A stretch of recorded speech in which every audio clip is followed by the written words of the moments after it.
I'm Alan Dale from Gale Force Winds, and I want to tell you it's an absolute pleasure to be here at the Association of Allied Health Professionals at the We Are Here podcast, and these folks sure are here, making a big difference to the healthcare system of Newfoundland and Labrador, and I like meeting them one person at a time. And on that note, why don't you introduce yourself? Tell us what you do. Sure. My name is Greene, and I am a speech-language pathologist, and I work with NL Health Services. Talk to me about speech-language pathologist. If you were sitting at a kitchen table and somebody said, what exactly do you do for a living? I want you to explain it to me. That's a good question, because my title doesn't really reflect much to the average person, for sure. But the two things that I do, and my colleagues, is we help people with communication, so speech and language, that's the one side of things. But the other thing that a lot of people are not aware of until they need our services is we are also the professionals that people will turn to if they have any troubles with swallowing, of all things. Right. Yeah. And that's an important function.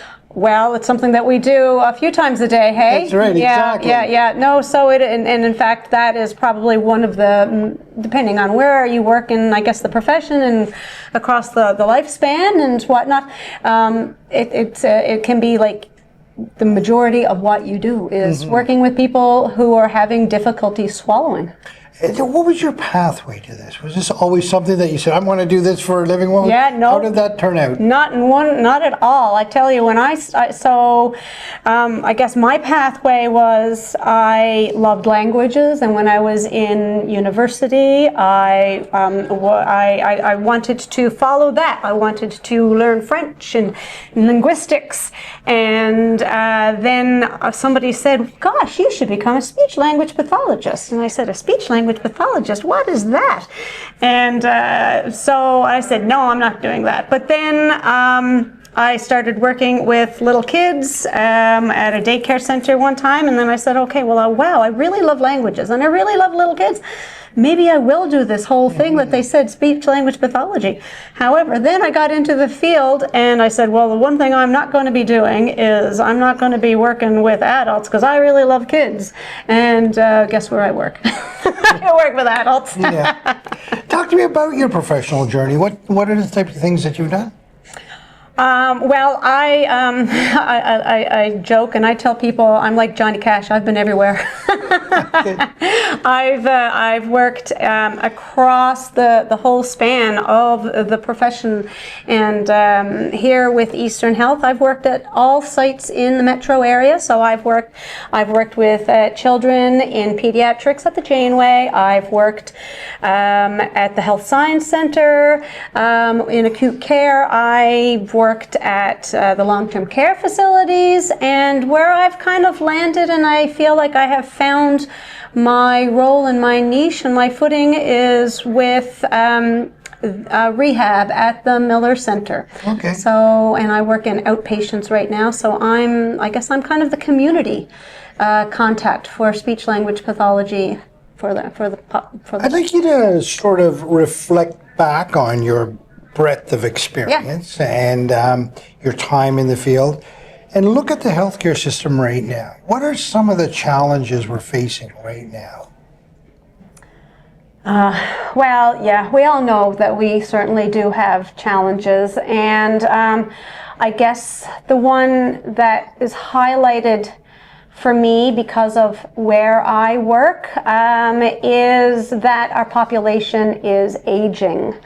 And with an aging population comes a population that is experiencing a lot more age-related health challenges, life-limiting diseases, things that are affecting more and more people. So, I mean, we could be talking dementia, and we can be talking Parkinson's disease. I'm seeing so much more of this. So my lens on things is, with this aging population, how do we best serve our public when we know this, as I say, the tsunami of aging is starting to occur?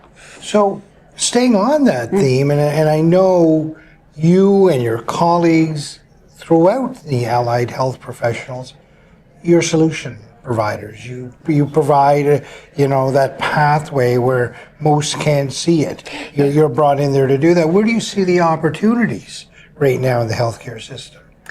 That's also a great question, and I like that you said that you are the solution makers, and maybe people don't see you, and that's kind of how I've always observed my role is people don't know what I do until they need me. And I would think that a lot of my colleagues will probably say the same thing, because everyone knows what a nurse is and everybody knows what a doctor is.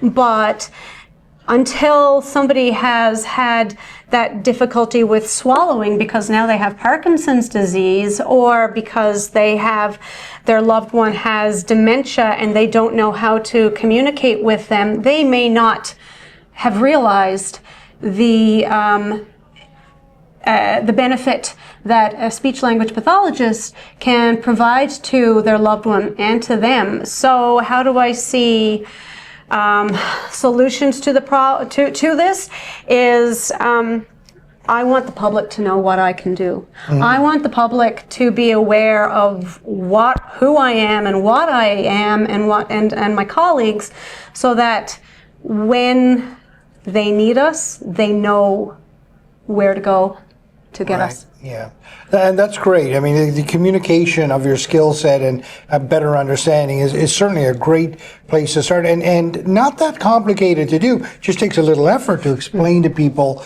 what, and I think this is a big part of what it is we're doing right now. I know it takes so many people to make the healthcare system function. It's a team, it's collaborative, it's beautiful, it's complex, it's messy, it's all of those things.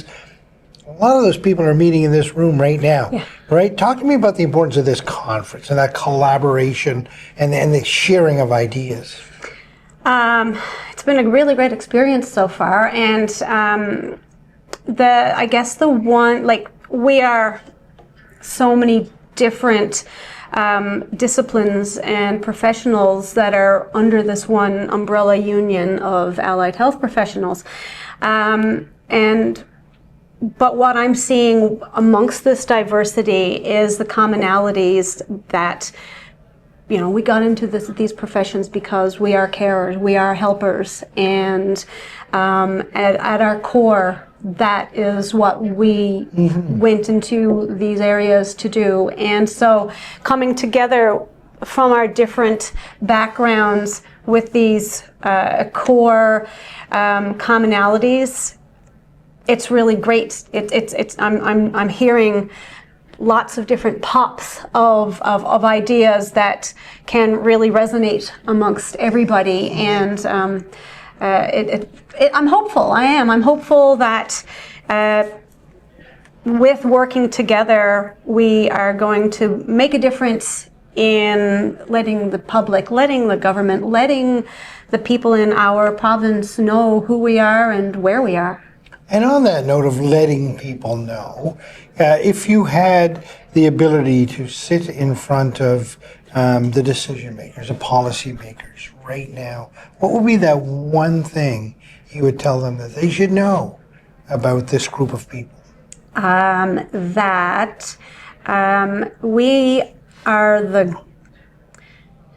kind of the glue that keeps healthcare together. Again, I'll go back to we 100% need our doctors and we 100% need our nurses, but those doctors and those nurses can't work in silos, because we're the people that are in between all those areas, and we're the ones that are helping to get people on their feet again. We're helping to ensure that they're able to eat safely.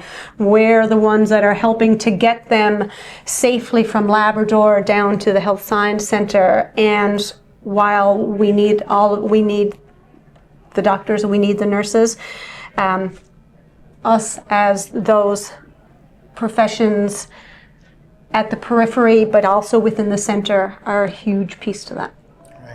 An absolute pleasure for being in conversation with you. This is what the face of healthcare in Newfoundland and Labrador looks like. These people are truly making a difference. Thank you.